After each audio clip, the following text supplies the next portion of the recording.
Pablo Escobar's finger is on the trigger. The man lying on the ground in front of him is begging, "Please, I have a family." Pablo's hand is shaking. He's 20 years old. He's never killed anyone before. But in 3 seconds, he will pull that trigger. And those 3 seconds will change Pablo Escobar forever. Because the first kill is never forgotten. The first kill makes you someone else. An innocent young man entered that street. But a killer will leave it. But first, let's go back to the beginning of the story. If you're enjoying this story, we post new Pablo Escobar stories every single day. So hit that subscribe button and turn on notifications so you don't miss any of them. Now, to understand how a 20-year-old young man turned into a killer in 3 seconds, we need to go back to the beginning of that night.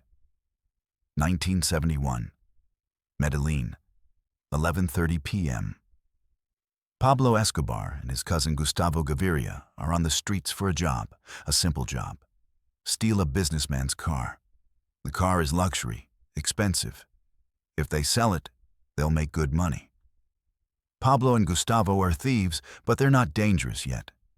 They steal cars, do small robberies, deal on the black market. But they haven't killed anyone. Yet. Pablo has a gun in his pocket. An old revolver. He's never used it before. He only carries it for intimidation.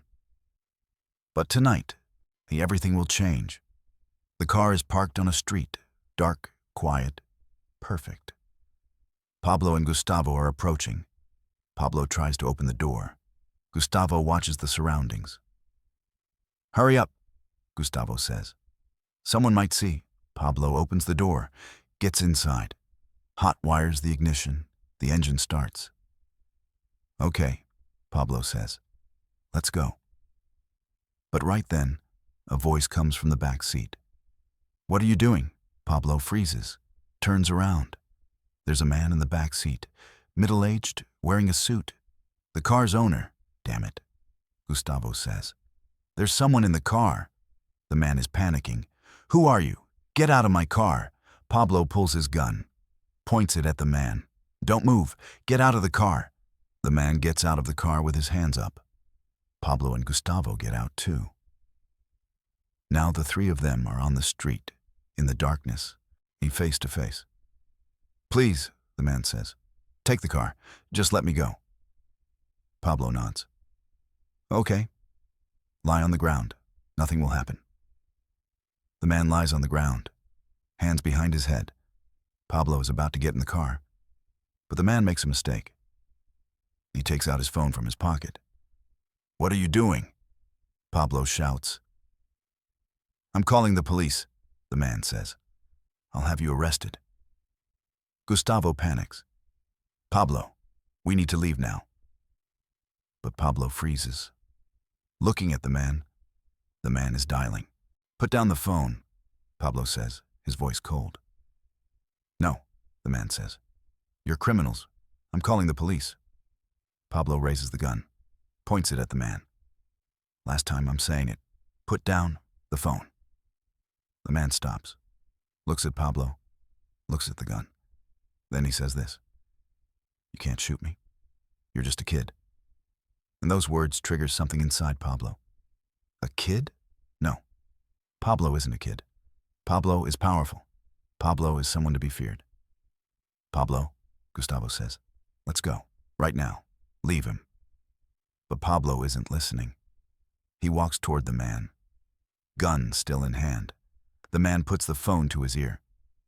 "Hello? Police?" And Pablo's finger goes to the trigger. He feels time slowing down. He hears his heartbeat. He feels his breathing. The man is talking, but Pablo doesn't hear the words. One thought goes through his mind. "If I let him go now, I'll show I'm weak. And you can't be weak on these streets." Gustavo is shouting, "Pablo, don't do it." But it's too late. Gunshot, single sound, an explosion tearing through the night silence. The man falls backward. The phone drops from his hand to the ground. He slowly collapses. blood flowing from his chest. Pablo freezes, looks at the gun, as if the gun is in someone else's hand, then looks at the man. The man is on the ground, trying to breathe. "Pablo," Gustavo says, his voice trembling. You shot him." Pablo doesn't answer. He approaches the man. The man looks at him. Fear, pain, shock in his eyes. "Why?" the man says barely. "Just a car." Pablo can't find words. His mouth is open, but no sound comes out. The man takes one last breath. His eyes slowly close. He goes still. Gustavo grabs Pablo's arm. "We have to go. Now. Someone must have heard." Pablo is still motionless, looking at the man. He killed someone for the first time, took a life for the first time. Gustavo pulls him. "Pablo, we have to go." Pablo finally turns, looks at Gustavo. His eyes are empty. I killed him." "I know," Gustavo says. "But now we have to go, or we'll die too." They both run away. They leave the car, just run, through dark streets, through shadows, breathless, terrified. Finally, they reach a safe place, an old building where nobody is. They sit. Silence. Pablo's hands are still shaking. He looks at the gun. Still in his hand, he puts it on the ground, as if it's poison. "Pablo," Gustavo says, "are you okay?" Pablo doesn't answer, just looks at his hands. These hands just killed someone. "He had a family?" Pablo says quietly. He said it. "I have a family," he said. Gustavo nods. "I know. But I still pulled the trigger." "You had no choice," Gustavo says. "He was calling the police.